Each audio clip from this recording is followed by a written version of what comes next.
Kwa majina naitwa Paul Kisabo, ni wakili na niko pamoja na wakili Maduhu William Kulwa.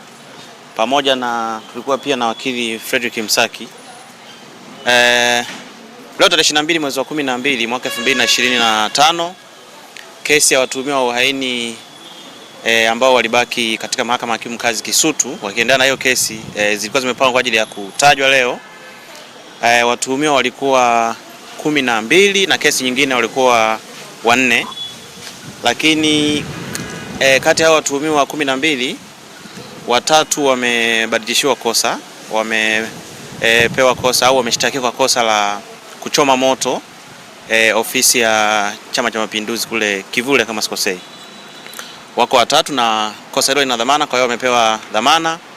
Lakini watuhumiwa wengine 9 Jamhuri wamesema upelelezi unaendelea, kwa hiyo wameomba kesi iahirishwe, na kesi imeahirishwa mpaka tarehe 5 mwezi wa kwanza mwaka 2026 kwa madai kwamba upelelezi haujakamilika, na hivyo kesi hiyo imeahirishwa mpaka tarehe 5 mwezi wa kwanza mwaka 2026.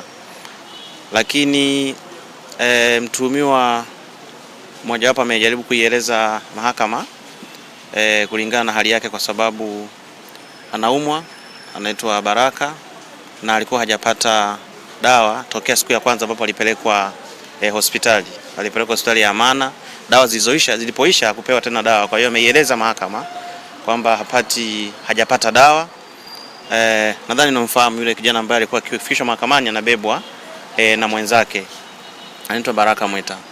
Kwa hiyo tumeieleza mahakama na mahakama imesema kwamba imetoa amri kwamba akapatiwe dawa kwa ajili ya matibabu